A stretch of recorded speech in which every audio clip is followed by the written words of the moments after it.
Okay, ठीक है। तो ट्रोपोस्फेयर में क्या होगा, वेदर चेंज होगी, ठीक है। और कुछ बता सकते हैं कोई पॉइंट यहाँ पे, ठीक है। बादल बनेंगे, बारिश होगा, बिजली कड़केंगे, तो यहाँ पे क्या होगा, ट्रोपोस्फेयर हो जाएगा। डिस्टेंस हो गया, तो ये हमारा मुख्य पॉइंट, जो मेन पॉइंट है वो क्या है, डिस्टेंस कितना हो जाएगा, 8 से 16 किलोमीटर। यहाँ पे हैवी गैसेज होंगे, ठीक है, धूलकण, ये सब चीजें ज्यादातर यहीं पे होंगी, ठीक है। और वेदर चेंजेस यहीं पे होंगे। और क्या बताया मैंने, हाँ एक और मेन पॉइंट है यहाँ पे। अच्छा एक चीज बताओ, जैसे जैसे हाइट ऊपर जैसे जो ग्राउंड से अगर हम लोग ऊपर जाएंगे तो टेम्परेचर बढ़ेगा कि घटेगा, तो बताओ। आवाज आ रही है मेरी किसी को? टेम्परेचर बढ़ेगा घटेगा, किसी का साउंड नहीं आ रहा मेरे को। हेलो, सुनाई दे रहा है? एनीवे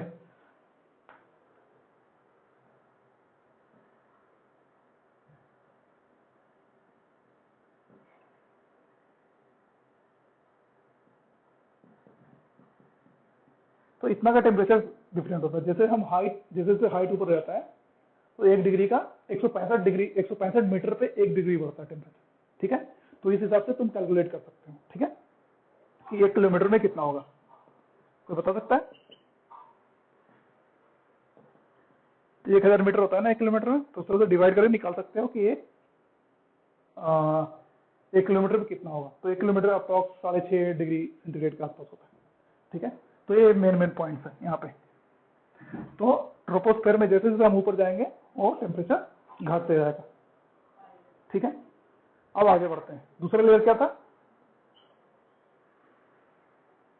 दूसरा लेयर था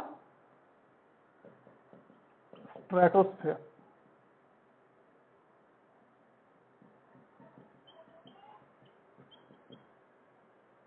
ठीक है। इसको बोलते हैं समताप मंडल। नाम से नहीं लग रहा समताप? हाँ, तो ये समताप मंडल है। तो समताप, इसको हिंदी में बोलते हैं समताप। अगर इसको तोड़े तो कैसे टूटेगा? वर्ड को तोड़ो तो देखो, बहुत कुछ चीजें ना वर्ड में छिपा होता है, ठीक है। इस वर्ड में छिपा सम सब मतलब बराबर, इक्वल। ताप मतलब टेम्परेचर। तो क्या होता है, समताप मंडल में क्या होता है कि बिल्कुल शांत होता है। तो एक चीज बताए थे हम, ट्रोपोस्फेयर पे क्या था, वो शांत नहीं था, अशांत था बिल्कुल। वहां पे कभी बादल बन रहा है, कभी बिजली चमक रही है, कभी कुछ हो रहा है, तो वो अशांत था। लेकिन स्ट्रेटोस्फेयर क्या होगा, शांत होगा, ठीक है। यहाँ पे कोई वेदर नहीं होगा, कोई बिजली कड़कना नहीं होगा, कोई कुछ नहीं होगा। तो यहाँ पे क्या होता है, एक चीज और, तो ट्रोपोस्फेयर के हम जैसे शुरू में बताए थे कि हर चीज, हर लेयर के बाद एक पॉज होता है, ठीक है। तो इस ट्रोपोस्फेयर हो गया, यहाँ पे इसके ऊपर होगा स्ट्रेटोस्फेयर। दूसरा लेयर स्ट्रेटोस्फेयर है ना, 1 2 स्ट्रेटोस्फेयर। और इसके बीच में जो 1 से लेके 1.5 किलोमीटर होता है, इसको बोलते हैं ट्रोपोपॉज। क्या बोलते हैं? ट्रोपोपॉज। पॉज मतलब समझ रहा है ना, पॉज मतलब रुकना वाला जो होता है, ठीक है। तो इसको ट्रोपोपॉज बोलते हैं, इस लेयर को। 1 से 1.5 किलोमीटर का होता है, ठीक है। इसके ऊपर स्ट्रेटोस्फेयर हो जाएगा, नीचे हो जाएगा ट्रोपोस्फेयर हो जाएगा, ठीक है। आगे जब हम ज्योग्राफी में अगर पढ़ाएंगे तो उसमें एक जेट स्ट्रीम होता है, ठीक है। जेट स्ट्रीम कुछ नहीं होता, एक हवा होती है, तेज हवा, बहुत तेज हवा होता है, ठीक है, जो हमेशा टॉप पे ऊपर ही बहते रहती है पृथ्वी के अराउंड, ठीक है। हम बताएंगे कैसे कैसे होता है वो सब चीजें ज्योग्राफी में पढ़ाएंगे, ठीक है। तो इसी लेयर के आसपास वो जेट स्ट्रीम बहता है, ठीक है। चलो, हाँ, तो हम यहाँ पे बता रहे थे कि यहाँ पे समताप मंडल पे बिल्कुल कुछ भी वेदर चेंज नहीं होगा, कोई रेन नहीं बनेगा। और दूसरी बात, ये बिल्कुल शांत होता है, इसलिए आइडियल होता है। इसलिए जो होता है आइडियल होता है किसके लिए? एरोप्लेन के लिए, जो फ्लाइट, जो जहाज है।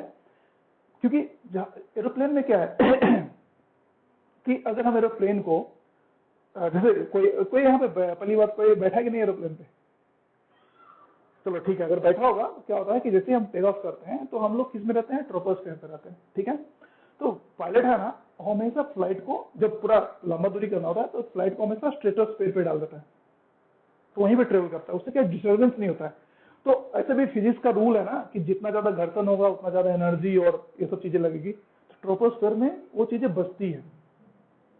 ठीक है, तो जो जहाज उड़ाने का सबसे आइडियल जगह कहाँ है, तो स्ट्रेटोस्फेयर में। ओके, अब कोई क्वेश्चन पूछेगा हेलीकॉप्टर, तो हेलीकॉप्टर स्ट्रेटोस्फेयर में नहीं जाता है, हेलीकॉप्टर किसमें जाता है, ये रहता है हमारे ट्रोपोस्फेयर में ही। हेलीकॉप्टर हो गया, आजकल तो ड्रोन चल रहा है, शादी में जो ड्रोन वोन चलाता है, ठीक है, तो ड्रोन भी हमारा किसमें होगा, ट्रोपोस्फेयर में होगा, स्ट्रेटोस्फेयर में नहीं होगा। ड्रोन हो गया, हेलीकॉप्टर्स हो गए, जो लो एल्टीट्यूड की जितनी फ्लाइंग ऑब्जेक्ट्स होगा वो होगा कहाँ, यहाँ।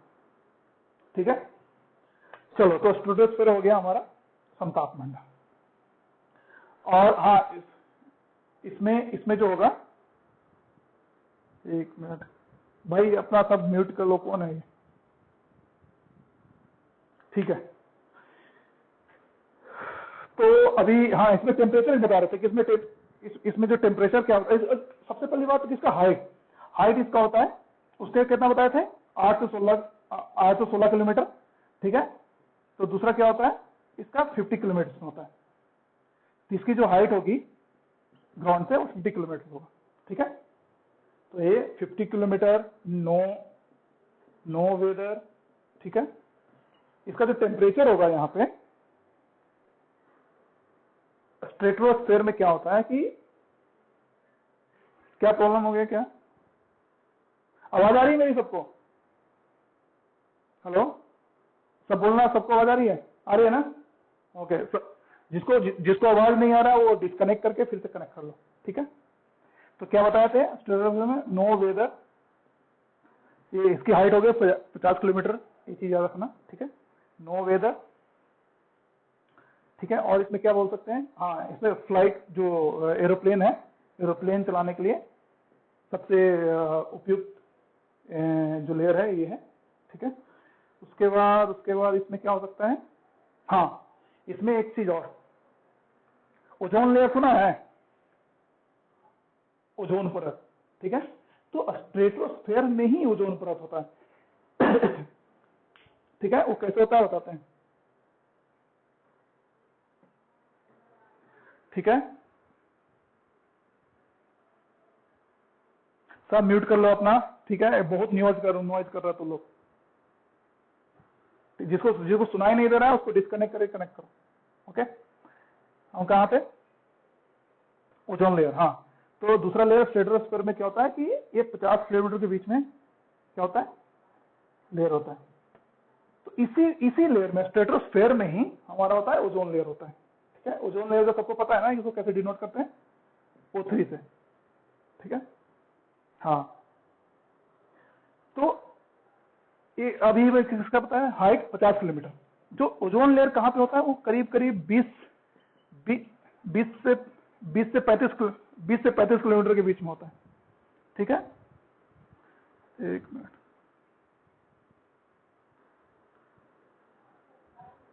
ओके, 20 से 35 किलोमीटर के बीच में ओजोन लेयर होता है।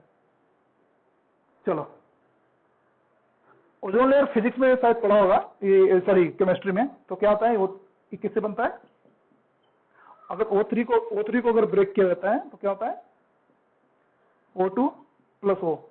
तो ओजोन लेयर सबको पता होगा कि जो हमारा जो ओजोन लेयर होता है वो जो अल्ट्रावायलेट रे होता है, जो कि बहुत ही नुकसान कर सकता है हमारे बॉडी को, स्किन कैंसर होते हैं, हमारे प्लांट्स को, ये सब चीजों को बहुत नुकसान कर सकता है। तो हम क्या करते हैं कि जो ओजोन लेयर है उस चीज को ऑब्जर्व कर लेते हैं।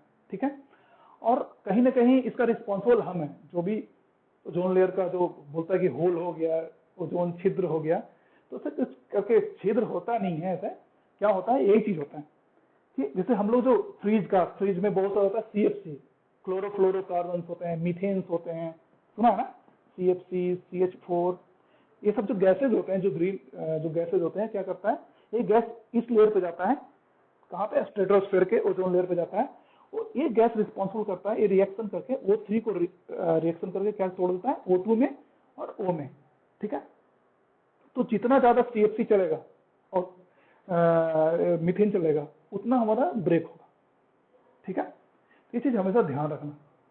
और दूसरी बात इसका और भी होता है, जैसे ये जो पोल के पास होता है वहां पे भी ब्रेक होता है। क्यों? क्योंकि ये ज्यादा हाई टेम्परेचर से भी ना ये ओजोन क्या होता है, ब्रेक कर जाता है O3 और O में, O2 और O में, ठीक है। और दूसरी बात, ये बिल्कुल ऑटोमेटिक सिस्टम है, जो ओजोन ले रहा है बिल्कुल ऑटोमेटिक सिस्टम है। अगर इसको इसके अनुकूलित सब कुछ इन्वायरमेंट सही मिलेगा, सब कुछ सही मिलेगा, तो इसको क्या करता है, O2 + O = O3 बन जाता है। तो वहां पे ऐसे थोड़े नहीं कि वहां पे जाके हम पेंच लगा दे, छेद हो गया तब जाके पेंच लगा दे, नहीं। तो क्या होता है, रिएक्शन से ये चीजें टूटती है, मतलब तो ये क्या होता है, ठीक होता है, बहुत ही डेंस लेयर होता है। इस वजह से वो अल्ट्रावायलेट रे को ब्रेक कर लेता है। यहाँ से अगर अल्ट्रावायलेट रहता है तो यहीं पे अपने आप में जो अब्जॉर्ब कर लेता है, ठीक है, और इसको नीचे नहीं आने देता है। तो जैसे हम लोग चाय छानते हैं ना, उस तरह से, ठीक है, बढ़िया चीजें नीचे चल जाता है, बाकी जो खराब चीज होता है इसको ऑब्जर्व कर लेता है, ठीक है। तो जो हम CFC या CH4 करते हैं तो वही कोई छेद-भेद नहीं करता है, वो क्या करता है, O3 को ब्रेक करता है O2 और O में। तो ब्रेक करने का मतलब कि अब O3 रहा नहीं, ठीक है, तो इस वजह से वो लेयर अब अल्ट्रावायलेट रे पृथ्वी पे आई, ठीक है। यहाँ तक क्लियर है ओजोन लेयर के बाद? किसी को कोई कंफ्यूजन?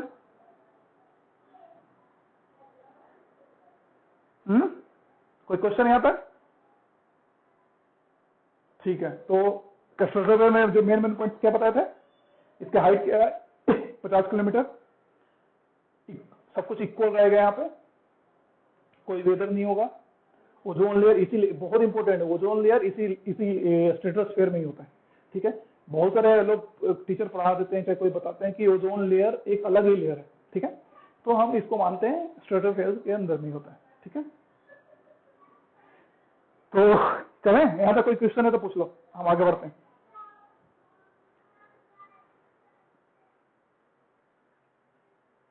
ये 20 से 35 किलोमीटर के बीच में होता है। अभी हम बताएं जो स्ट्रेटोस्फीयर क्या है, 50 किलोमीटर बताया ना, तो ये 20 से 35 किलोमीटर के बीच में रहता है, यानी कि थोड़ा सा नीचे, ठीक है, बीचों बीच में ओजोन लेयर रहता है। जैसे ये बताया था ना, अगर हम इसको 50 किलोमीटर मान रहे हैं, ठीक है, इसको 16 किलोमीटर मान रहे हैं, तो ये वाला से लेकर ये, और इसकी डिस्टेंस क्या होगा, 20 से 35 किलोमीटर। तो 20 से 35 किलोमीटर के आसपास रहता है ये ओजोन लेयर, ठीक है।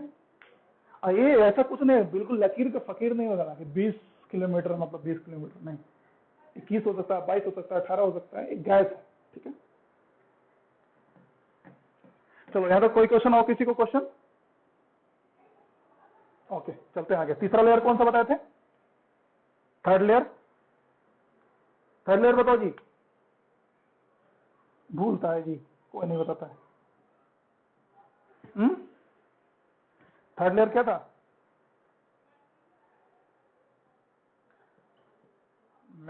मेसोस्फेयर, ठीक है। क्या बता? इसको हिंदी में क्या बोलते हैं? मध्य मंडल। मध्य मतलब नाम से ही पता लग रहा है, मतलब बीच का, ठीक है। किरण बहुत तुम्हारा आवाज आ रहा है, म्यूट कर लो, ओके। जब क्वेश्चन पूछे, जब कुछ कंफ्यूजन हो, अनम्यूट करके पूछ लो, ठीक है। और बीच, क्योंकि बैकग्राउंड में तुम्हारे फैमिली का साउंड होता है तो इससे डिस्टर्बेंस होता है, ठीक है। आगे बढ़ो। मेसोस्फेयर, ठीक है, मध्य मंडल, बिल्कुल समझ में आ रहा होगा, ये मध्य मंडल के बीच का लेयर है, ठीक है। तो इसमें इसका जो हाइट होता है वो होता है 80 किलोमीटर पे मेसोस्फीयर मिल जाता है, ठीक है। 50 किलोमीटर तक का कौन सा था? स्ट्रेटोस्फीयर था, ठीक है। उसके बाद क्या गया? मेसोस्फीयर। तो 50 से 80 के बीच में जो होगा वो हमारा मेसोस्फीयर होगा, ठीक है। यहाँ पे टेम्परेचर, ये नोट डाउन करने वाली बात है, टेम्परेचर यहाँ पे -100 डिग्री सेंटीग्रेड होगा। कितना होगा? ठीक है, यहाँ पे टेम्परेचर -100 डिग्री सेंटीग्रेड होगा, ठीक है। और दूसरा इंपॉर्टेंट होगा, इससे पहले जो हम क्लास लिए थे, पढ़ाए थे ना कल उल्का पिंड के बारे में,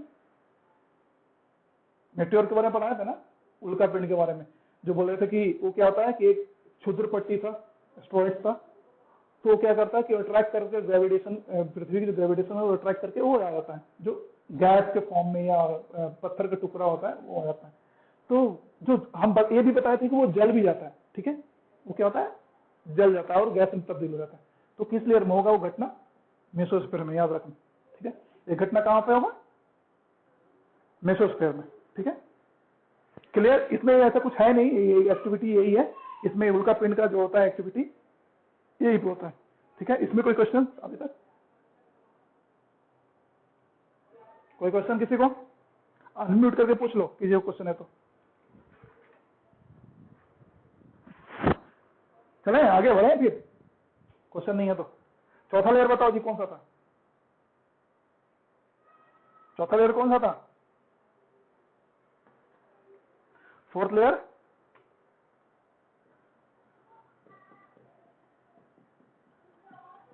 ये क्या था, आयनोस्फीयर, ठीक है। हिंदी में भी इसको बोलते हैं आयन मंडल बोलते हैं, ठीक है। हिंदी में क्या बोलते हैं, आयन। केमिस्ट्री में शायद पढ़ा होगा, केमिस्ट्री में, फिजिक्स में भी, तो ये गैस क्या रिएक्ट करके कभी कभी उसका प्रॉपर्टीज आयनिक हो जाता है, ठीक है। तो आयनोस्फीयर नाम से पता लग रहा है कुछ, ये कौन सा लेयर है, फोर्थ लेयर है, ठीक है, यानी कि सेकंड लास्ट लेयर है। इसका जो हाइट होगा, सबसे पहले तो हाइट पे ही चलते हैं, ठीक है, तो 80 से 640 किलोमीटर का आसपास रहेगा, ठीक है, पहला पॉइंट।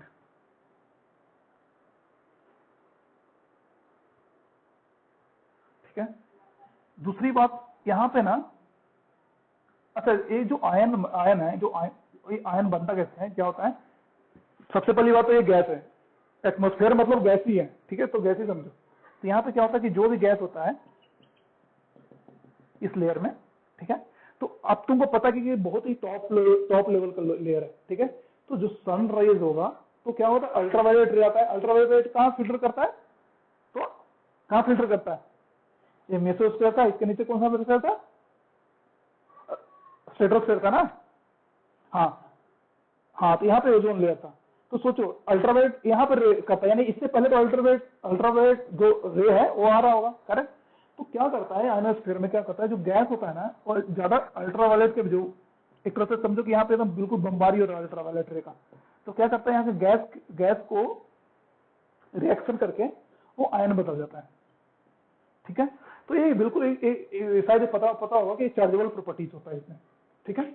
इसी वजह से हम इस गुण को, इस प्रॉपर्टीज को यूज करके हम रेडियो फ्रिक्वेंसी यहाँ से लौटाते हैं। तो जो भी रेडियो तुम सुन रहा होगा, ठीक है, शॉर्ट वेव, मीडियम वेव से सुना होगा, सुना है कि नहीं सुना, आजकल तो डिजिटल के जमाना है तो कुछ सुना भी नहीं होगा, ठीक है। तो जो भी रेडियोज वगैरह होता है यहीं से टकरा के आता है, तो कैसे काम करता है, तो जो भी हम यहाँ से फ्रिक्वेंसी पृथ्वी से भेजते हैं, पहले तो ये है हमारा आयनोस्फीयर, ठीक है, आयनोस्फीयर होता है। इसमें भी क्या होता है ना, जैसे ऊपर का, नीचे का, उसके नीचे का, हर का अलग अलग अपना प्रॉपर्टी बन जाता है, ठीक है, इस पूरे थिकनेस में, ठीक है। तो हम इसको ना कभी कभी, पहले तो समझाया था कि रेडियो फ्रिक्वेंसी काम कैसे करता है। ये हमारा ग्राउंड है, अर्थ है, ठीक है। तो ये क्या करता है, फ्रिक्वेंसी भेजता है, ठीक है, ऊपर फ्रिक्वेंसी भेजता है। तो इसमें जो आयनोस्फीयर है, जो यहाँ पे जो आयनोस्फीयर है, तो ये क्या करता है, क्रॉस नहीं करने देता है। जो फ्रिक्वेंसी होता है, उस फ्रिक्वेंसी का नाम होता है शॉर्ट वेव, मीडियम वेव, ठीक है। तो ये फ्रिक्वेंसी होता है, सुना होगा एफएम, सुना है ना एफएम, तो एफएम नहीं है, इसको क्या बोलते हैं, एक एफएम होता है, दूसरा क्या होता है, एएम, फ्रिक्वेंसी मॉड्यूलेशन और एम्पलीट्यूड मॉड्यूलेशन, ठीक है, एक एएम होता है। एएम, चलो ठीक है, इसको डिवाइड ही करते हैं पहले। जो फ्रिक्वेंसी है, रेडियो फ्रिक्वेंसी, उसको दो भाग में करते हैं, एएम और एफएम। ये पता कि नहीं, पता है कि नहीं है, फ्रिक्वेंसी मॉड्यूलेशन और एएम को फिर दो भाग में डिवाइड करते हैं, ठीक है, शॉर्ट वेव और मीडियम वेव, ठीक है। तो ये शॉर्ट वेव, मीडियम वेव दो तरह का हो गया फ्रिक्वेंसी। तो हम क्या करते हैं कि यहाँ पे उसके अकॉर्डिंग ही जो भी जैसा भी होता है उस लेयर को उसको रिटर्न कर देता है, ठीक है। तो जैसे यहाँ पे गया तो यहाँ रिटर्न कर दिया, पास नहीं किया, ठीक है। तो जो फ्रिक्वेंसी होता है यहाँ रिटर्न करता है। तो इस लेयर का जो सबसे खासियत है वही है कि ये रेडियो के काम में आता है, जो भी रेडियो चीज होता है रेडियो काम आता है। दूसरी बात, जो हम टीवी देखते हैं वो रेडियो फ्रिक्वेंसी नहीं होता है, पता है ना, वो सैटेलाइट के थ्रू होता है। तो ऐसा मत समझना कि टीवी का भी यहीं पे होगा, टीवी का हम अभी अभी बताने वाले हैं, टीवी का सैटेलाइट के थ्रू होगा। हम इससे पहले जो चैप्टर लिए थे वो सैटेलाइट जो पढ़ाए थे, तो हम बताए थे आर्टिफिशियल सैटेलाइट होता है, एक नेचुरल सैटेलाइट होता है। जो हम पृथ्वी से लॉन्च करते हैं वो आर्टिफिशियल सैटेलाइट लॉन्च करते हैं। हम अब इसके बाद बताएंगे, इसके बाद वही लेयर है, उसके बाद बताएंगे, ठीक है। तो बस इतना आप यहाँ पे ख्याल रखना कि ये जो है रेडियो फ्रिक्वेंसी के लिए, ठीक है। टीवी के लिए हम सैटेलाइट यूज करते हैं, ठीक है। तो चलो इससे भी एक आगे थोड़ा सा बताते हैं। हम लोग वर्चुअली इसको 3 लेयर में कर देते हैं डिवाइड। किसको? आयनोस्फीयर को, एफ, एफ, ई और डी। हाँ जी बोलो।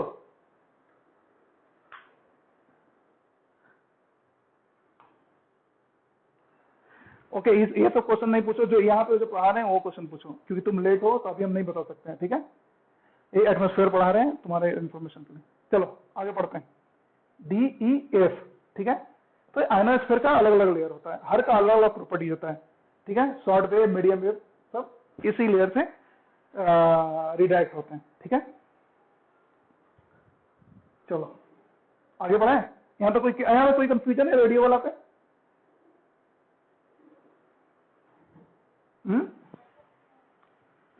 किसी को कंफ्यूजन? कोई क्वेश्चन यहाँ पे? कोई क्वेश्चन है तो पूछ लो। कोई क्वेश्चन है? चलो ठीक है, आगे बढ़ते हैं। लास्ट में लेयर कौन सा होता है? इसमें और कुछ हो सकता है इसमें? चलो लास्ट का लेयर कौन सा बच गया? 5 लेयर बताए थे ना कि 6 लेयर बताए थे, ठीक है। लास्ट में कौन सा लेयर बच गया? वो है, बताता नहीं ये तुम लोग, एक्सोस्फीयर, ठीक है। हिंदी में इसको बोलते हैं बाह्य, सही लिख रहा है, बाह्य, वायुमंडल, ठीक है, एक्सोस्फीयर, ठीक है। ये सबसे लास्ट का होगा। अब इसका कोई जो ये होता है 640 किलोमीटर के ऊपर जो भी होगा वो हमारा एक्सोस्फीयर होगा, ठीक है। और इसके बाद ही वो स्पेस आता है, अंतरिक्ष आता है, जहां पे ग्रेविटी काम नहीं करता है इसके बाद, ठीक है। ये पता है ना? ठीक है। तो जितना भी होगा एबव, इसका जो हाइट होगा एबव 640 किलोमीटर, ठीक है। और जो हम अभी जो सैटेलाइट है बोल रहे हैं, कौन सा satellite? Artificial satellite, artificial satellite हम लोग यहाँ पे भी छोड़ते हैं, ठीक है। तुम लोगों को पता है कि नहीं क्या जो सैटेलाइट होता है वो 2 तरह का होता है, ठीक है, पता है ना?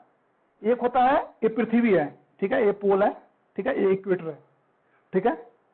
एक सैटेलाइट होता है ऐसे चलता है, तो ये सैटेलाइट, इसको जो फोटो बनाते हैं सैटेलाइट का, ये मधुमक्खी जैसा नहीं लग रहा है? ओके चलो बढ़िया से बनाते हैं,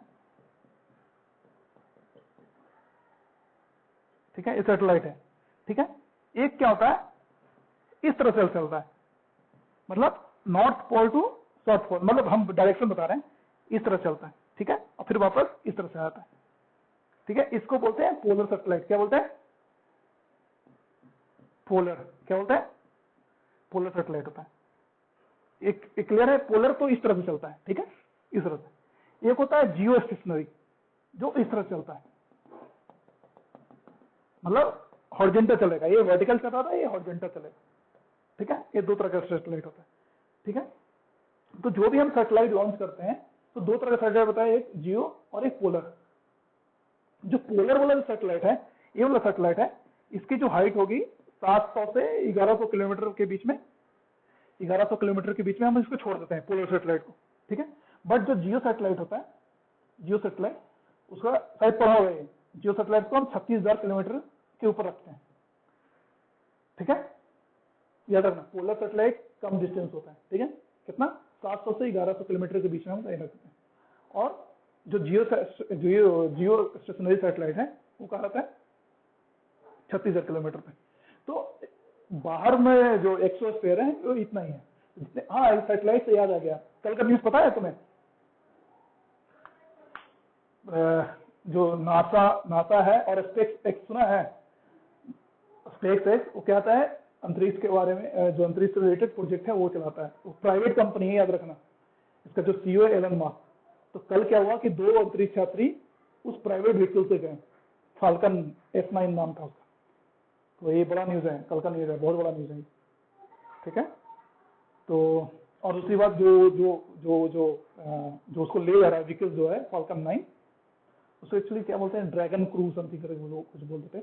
तो क्या करता है, बहुत ऑटोमेटिक है। पहले क्या था, मैनुअली चलाना पड़ता था उसको कि इतना चलना है, तो होता है ना गाड़ी में एक्सीलरेटर दबाओ तो बढ़ेगा, क्लच दबाओ, ब्रेक दबाओ तो रुकेगा। तो एक्चुअली सबसे बड़ी खासियत है जो कल वाला जो है, जो लॉन्च हुआ है स्पेसएक्स के थ्रू, तो वो अमेरिका में लॉन्च हुआ, पता है ना, कैनेडी सैटेलाइट जो लॉन्च पैड है वहीं से शुरू हुआ। तो वो बिल्कुल ऑटोमेटिक है, सब कुछ उसमें प्रोग्राम कर दिया गया है। और वो क्या होगा कि वो स्पेस में ट्रेवल करके वहाँ पे जो हमारा जो ये क्या बोलते हैं स्पेस स्टेशन बोलते हैं वहाँ पे, ठीक है, जो हमारा जो यात्री है वहीं पे ठहरते हैं। तो कल वहाँ मतलब वहाँ पे अटैच हो जाएगा, ठीक है। तो कल का बहुत बड़ा घटना था। चलो ठीक है, हम यहाँ पे आते हैं। पोलर सैटेलाइट 700 से 1100 किलोमीटर, जियो स्टेशनरी कितना हो जाएगा, 36,000 किलोमीटर के बीच में होगा। तो ये हमारा पूरा लेयर हो गया एटमॉस्फेयर का, ठीक है। यहाँ तक कोई क्वेश्चन? किसको? ये बताए ना, बाह्य बाह्य बाह्य बाहर वाला बाह्य मंडल।